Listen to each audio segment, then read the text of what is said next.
Hello everybody and welcome back to another episode of Butt Crack Cycles. I am Paul and this is my YouTube channel. It's all about old school Harley Davidsons, like this one sitting right behind me. This is a 2001 Sportster. It's an 883 and this is the pretty new bike for me, though some people would definitely consider any of the Evo stuff's old school now. But this whole episode is all about one of these. This is a CV Carburetor. This is a brand new one. It's actually going on another bike that I'm working on, but this bike is also equipped with a CV Carb, and it's given me a little bit of trouble. This bike runs pretty good, but it does have a little hesitation in it when you first snap the throttle. Now, the carburetor has been rebuilt, and the intake manifold has been resealed, and you can see that in a previous video about this bike. But today we're going to work on getting one of these to have a little snappier throttle response. And before we dive into this, the CV carburetor was very popular on Harley Davidsons. They used it for a really long time.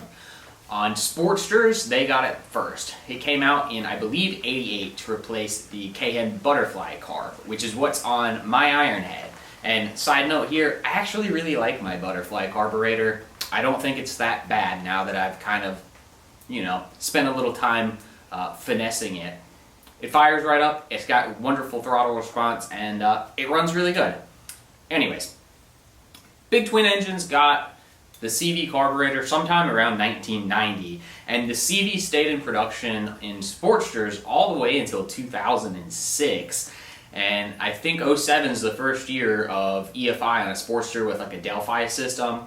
Big twin engines somewhere in the late 90s, I want to say like 97, maybe it was as late as 98, got the option for either a CV carburetor or the Magneti Marelli fuel injection system. And that system stayed in place till like '02, '03. Don't quote me on this, I don't really know a lot about those systems other than I have ridden one a couple times on my buddy's Electric Glide.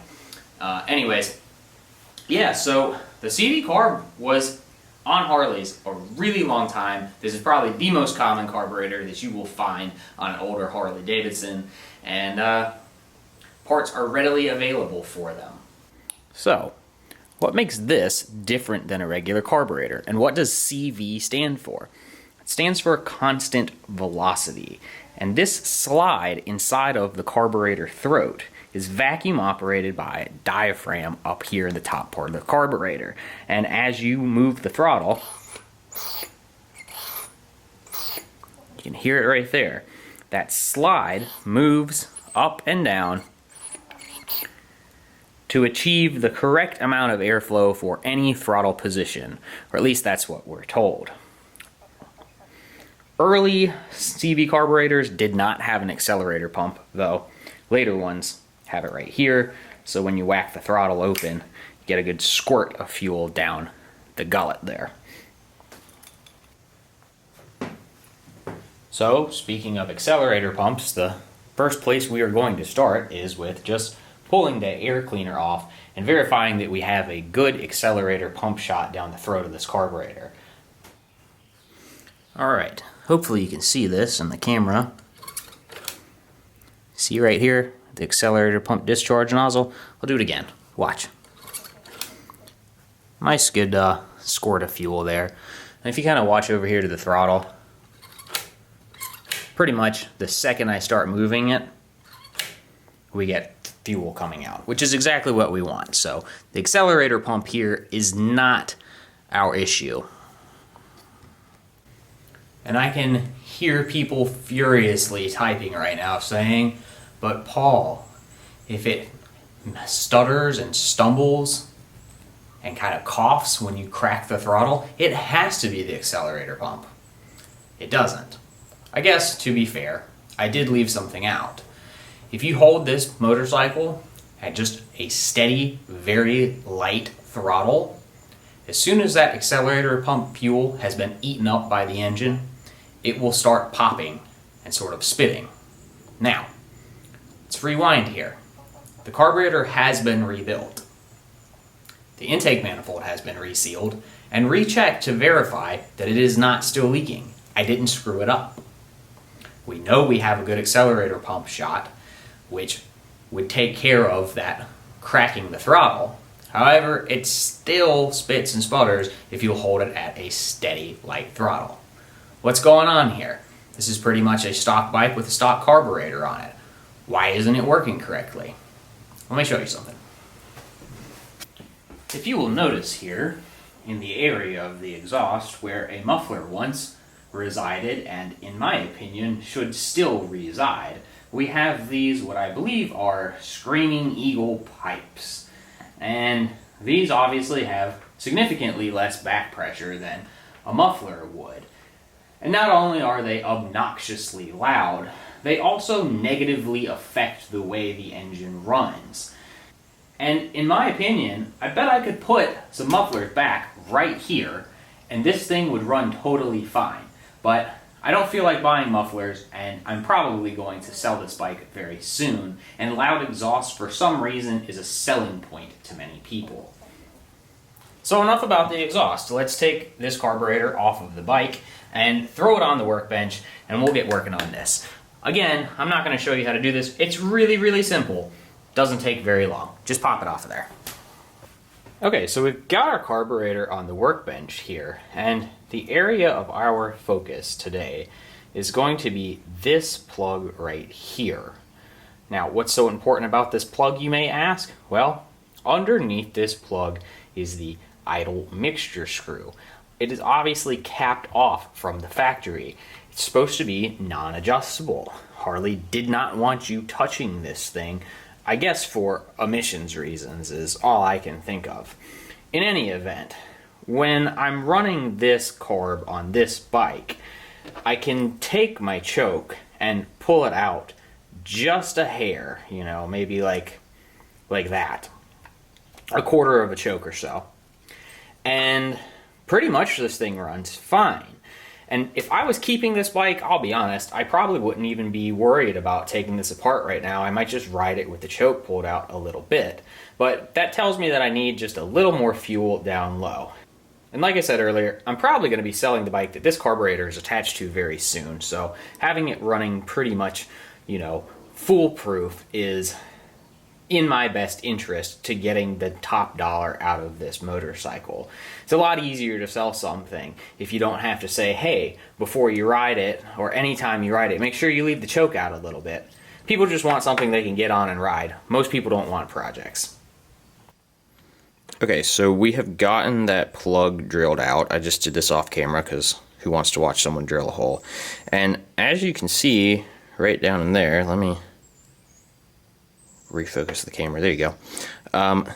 There is a screw underneath that plug, and we are going to remove that and replace it with that longer adjustable screw that is accessible when this is on the intake manifold. But first, I'm going to take a screwdriver and screw this in until it just lightly, gently seats, and then count the turns as I'm screwing it in. So if it's 1.5 turns out or 2 turns out or whatever it might end up being, this will let me know how far out it was, and that'll be my baseline setting for adjusting the new screw.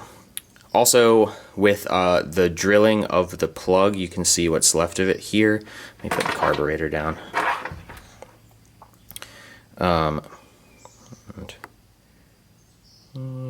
Right about there. Okay. It's not that thick, so go slow with your drill bit. It's easy to drill out. I just drilled a hole right through the middle and then took a little pick and stuck it in there and just yanked the plug out of the body of the carburetor. You don't have to drill the whole entire plug out. Just put a hole big enough in it, you can get a little pick in, pull it out. Okay, I'm gonna grab a screwdriver and do that. Okay, so let's count and turn together. It's half of a turn, 1 whole turn, half a turn, and just a smidge. So 1.5 turns out from lightly seated is where we're at, and now we can just go ahead and screw this the rest of the way out. There it is.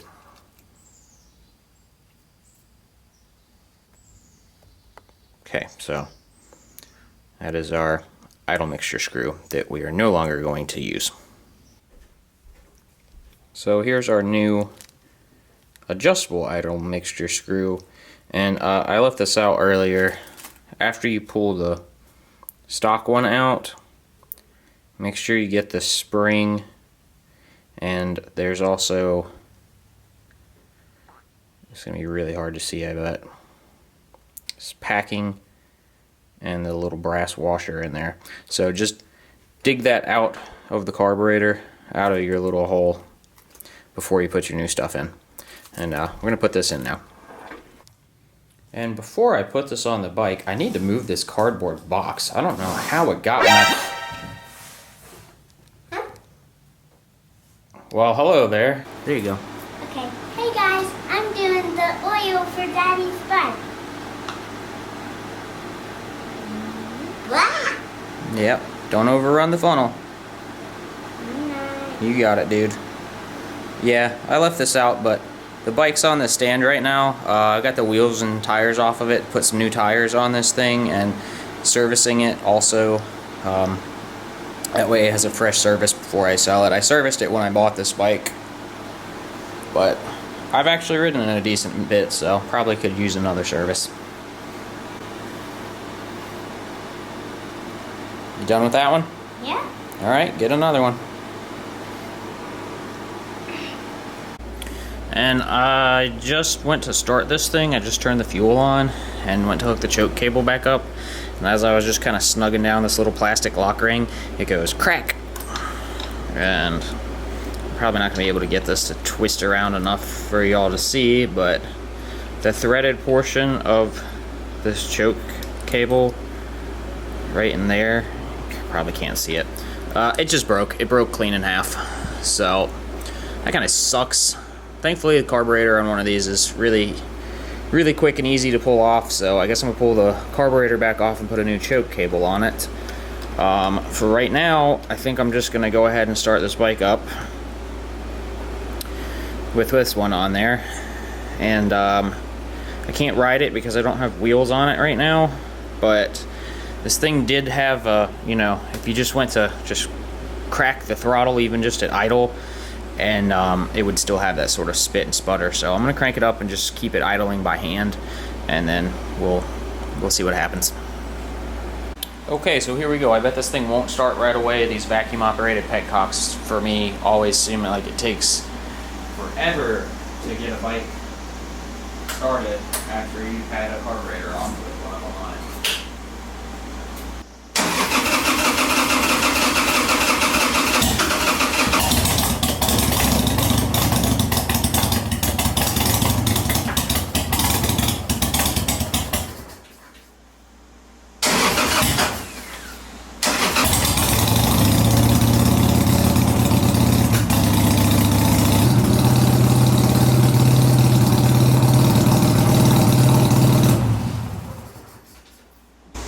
So we've got the bike hot, it's got a good hot idle to it, and now we're going to crank it back up and play with that idle mixture screw. And basically what we're doing here is we're trying to find what they call like a lean best idle, and you just turn the screw in until it like runs worse. I don't think it'll take much there, and then just start backing it out like a quarter of a turn at a time. Just sneak up on it. You'll actually kind of hear the engine RPM come up. It'll sort of pick up and smooth out, and there is pretty much like your point. You can keep going out if you want. Some people will get it to pick up and then go out a quarter of a turn. Some people will go out till it starts running bad again and then go back in a quarter or half of a turn. That's why you want something that's actually adjustable instead of just factory adjusted with that plug over it, so you can kind of tweak it. Because what sounds good and works good here on the stand might not work quite as good like leaving from a stop sign, which is where this bike really struggled. So we're going to get it as good as we can sitting here on the stand, and then go take it for a ride after we get wheels and tires back on it. Okay, ready?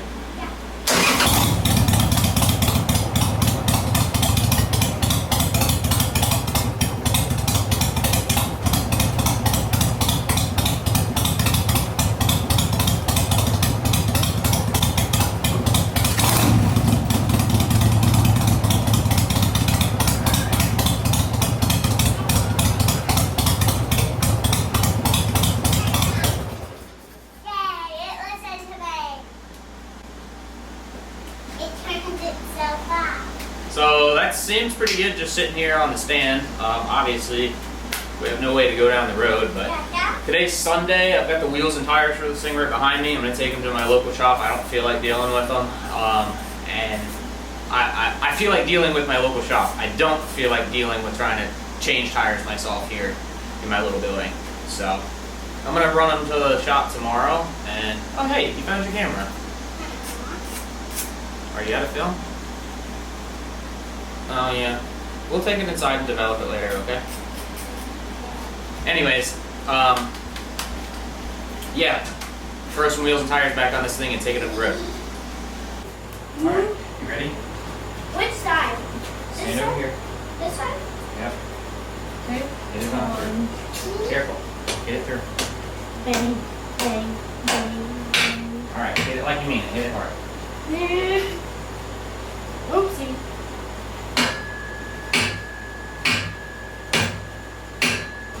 Couple more whacks.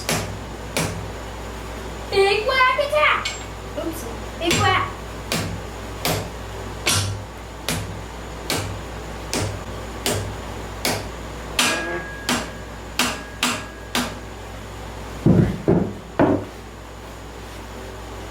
Hold it. Hold yours right there and stop me from turning you. Nope, just hold it steady. You got it. Mom. Hold it steady. Pull back towards you. Don't let me turn you. I tried. You got it. You're strong. You got it, dude. We'll get the torque wrench in a little bit. What's a torque wrench? The thing that clicks that tells us when it's right.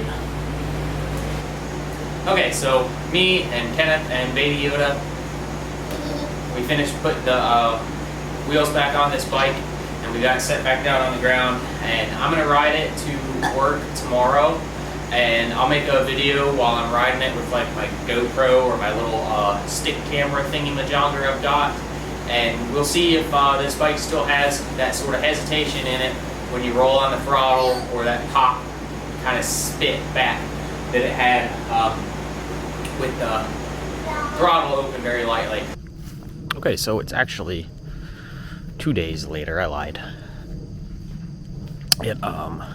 It pretty much just poured all day yesterday, so I didn't ride the bike, but I've got my little stick camera thingy in my hand, and we're walking out to the bike shed right now, and I'm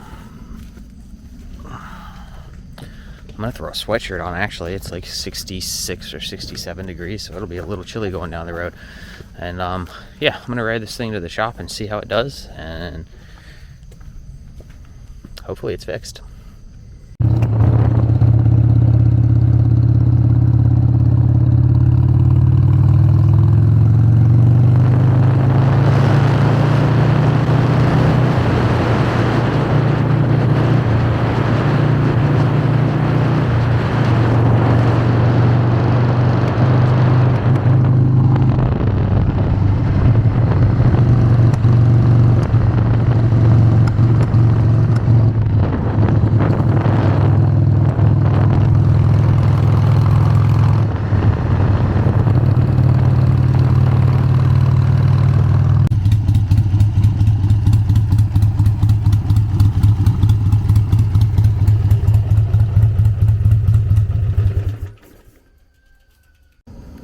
So I've made it to the shop, and I'm probably just gonna leave my helmet on for this segment because I've never been good at taking a helmet off. I always seem to somehow just... Anyways, I made it here. It seems like it does better, but it's... Hey, look, I got it off. It's definitely not fixed. I don't know if you guys could hear it in that clip I just put up there. When you roll into the throttle, it still has that spit and sputter to it, but kind of just got drizzled and lightly rained on the whole way here. Wasn't expecting that today, but here we are. So I'll mess with this a little bit more later. Okay, so obviously it's not fixed. I'm getting ready to go home, and I'm gonna turn this out a little bit more. I'm still thinking that we're lean here, and the final solution for this may indeed be that we just need to rejet this carburetor, and I've got a jet kit at home. So I'm gonna take this thing for a ride. Let's go up the road, and we'll see if it does any better, and go from there. Okay, so I'm back home and in my little bike shed again, and that definitely helped. That made a difference going out. You know, I probably went a whole turn out, and I was already probably about 2.5 turns out from the factory setting, so now I'm close to 3.5 turns out. So this bike definitely wants to be richer. It still popped and spit once or twice, maybe 3 times, but it's significantly better. But I think probably the solution here is to just rejet this carburetor and go up a jet on the pilot jet or idle jet, whatever you want to call it. I believe there's a 42 in it, so we'll try going to a 45 and maybe like 2.5 turns out on the mixture screw, and see what that does. Okay, so the carburetor is off the bike again, and I've gone ahead and pulled the idle jet. Comes out of this little hole right there, this guy. And it is indeed a 42. This carburetor is currently jetted 42 and 160 on the main, and I have a whole bag of carburetor jets for CV Carb. So I have selected a 45 idle jet. Drop down in there. And part of me kind of thinks I might even want to go up just a hair on the main, but I really only like changing one thing at a time on a carburetor. I think this 160 is probably a hair too small, and going up just a little bit might be beneficial here, but I'm probably going to try it just with the 45 idle and see what happens. I also have removed this broken choke cable and replaced it with a new one. So I'm going to slap the float ball back on this thing, and we're going to reset the idle mixture screw. Right now we're like I said, probably around 3.5 turns out. I'm just going to screw it all the way in, and we're going to come out half a turn, 1 turn, half a turn. I'm going to try 2 turns. I bet that's going to get us pretty darn close. So let's put this back together, stick it back on the bike, and go for a ride. And on today's episode of Sometimes I'm Not Very Smart, I cranked the bike up, I had it running, and I knew it was low on gas, so I put it on reserve. And I ran it for probably 10 minutes or so, I would say, screwing around with the idle mixture and the idle speed. This throttle cable, sometimes if you don't have it like exactly perfect, it'll it's like the cable is just a hair too short, and it tries to open the throttle on this bike, and you can usually kind of move it around and get it to a spot and secure it there where it's happy. And I was having a really hard time doing that today, and I ran the bike out of gas, and I didn't realize I had run out of gas. So then I tried to start it 3 or 4 or 5 or 6 or 8 more times, and then started running the battery down low. And then the light bulb went off in my head, and I was like, oh, you ding dong. You ran the bike out of gas. So here I am, filling it back up, and I bet I'm going to end up having to put this thing on the battery charger.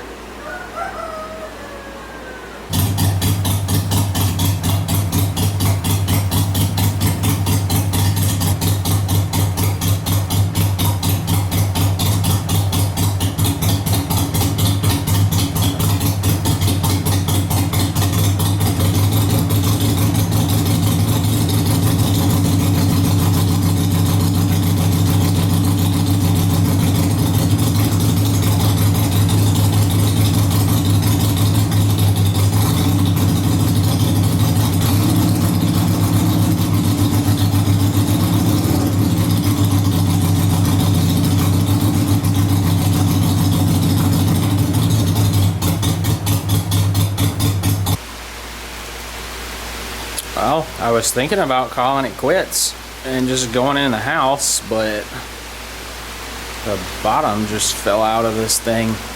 And it's coming down pretty good. I don't know if that comes through really well on camera. But it's raining. I might just crack the door open and stay out here and work some more. Oh, my audio is going to come through okay between the air conditioner running and all the rain right behind the camera. But I'm sure you see in that last clip, the bike runs. I got it cranked back up. But you turn the handlebars, it's pulling on this throttle cable and opening the throttle. I've had this problem before on this bike. I kind of think that the throttle cable itself, the sheet, is the correct length, but that the interior, the braided part of the cable, I think needs what they call a longer throw. Basically, that the cable might be, say, 30 inches long and has a 4.5-inch throw, but maybe it needs a 5-inch throw so that it sticks out a little further. And it's just a longer actual braided cable to get a little more slack in it. So I'm not going to buy a new throttle cable for this bike. This is supposed to be the correct one for a stock Sportster, 96 to 01 I think, and this is an 01 bike. As far as I know, these are the stock handlebars for this motorcycle. I might be wrong. So this should work. But obviously it doesn't. It's really close. But I'm not buying another one. I have some extra throttle cables from the Shovelhead project, so hopefully one of those is going to be the right length. And I can just play with, you know, finding whichever throttle cable ends up being the correct one for this bike. So, okay. So they are butted up against each other here. This is the one that was on the Sportster. And this is the one that came off the Shovelhead. It's really hard to see this on camera. I can't zoom it in anymore. It's not much of a difference, but if you stretch them both out, this one is just a hair longer, like an 1/8 of an inch longer. And honestly, I think that's all we're gonna need is that additional free play. Also, there's this little kind of kink in this cable. I think once I get that stretched out of it, it'll pick us up maybe another 1/16 of an inch or so. And I think that might be all we need. Okay, so it is on there, and we're gonna try this out. I think I've got it about right. I might need to adjust it a little bit while it's running, but hopefully not. Let's see what happens. This is a cold start, so bear with me.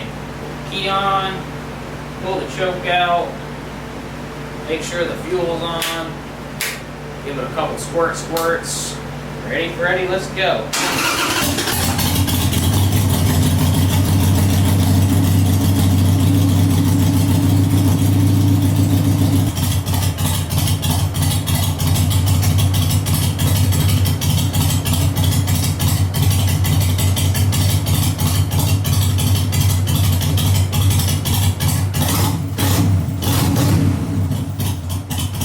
Okay, so that was good.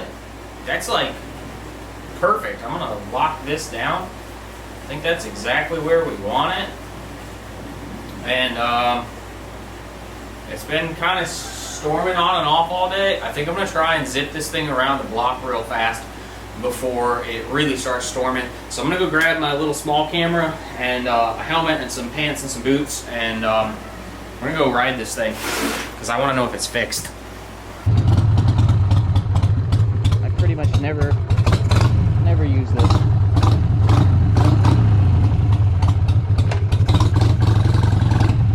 And I have an external mic for it, but it's not hooked up right now.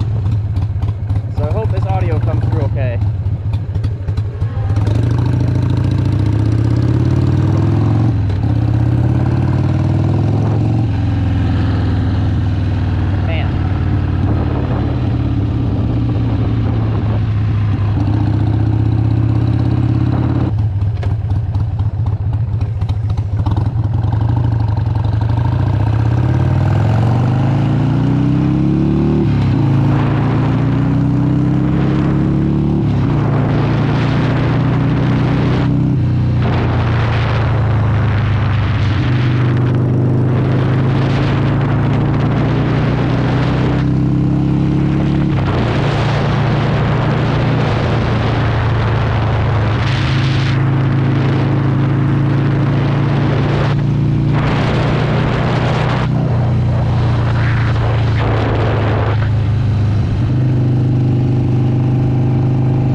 so already this thing just feels so much better. It has so much more power and it's so much more responsive, and then it dies on me. That sounds about right. I might need to turn my actual idle up because I had it back way off last night. I don't have a screwdriver with me. I'm just gonna turn around here and go back home.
Grab a screwdriver off of the truck.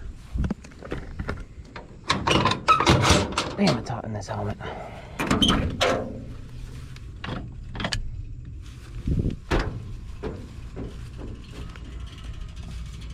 Oh yeah.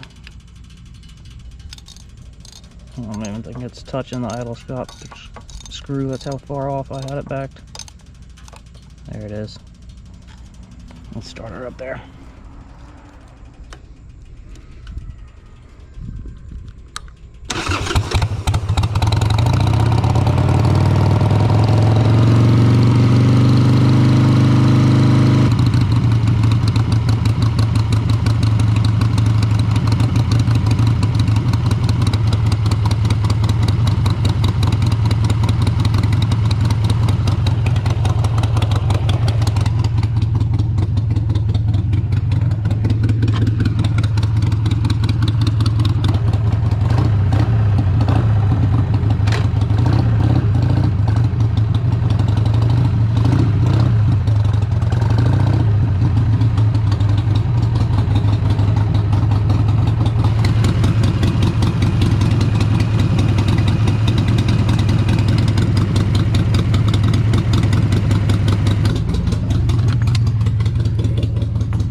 Leaned it out a little bit there. You can't smell this bike, obviously. We don't have smell-o-vision.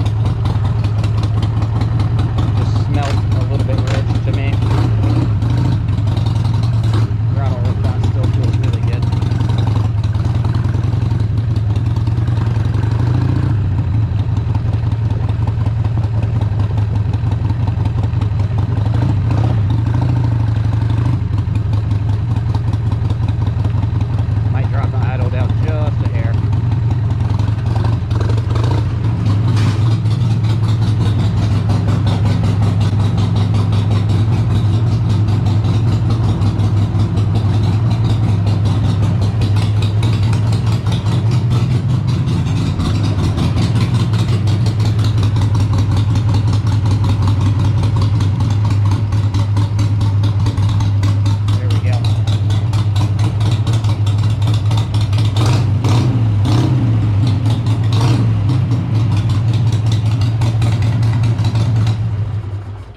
Nice.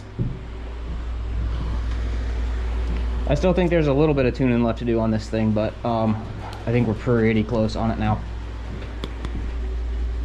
Oh, it's a mess in here. But I'm going to turn this camera off and go inside and eat dinner.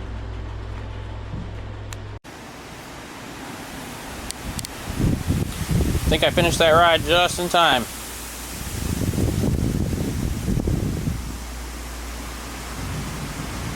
Storm is a brewing, baby.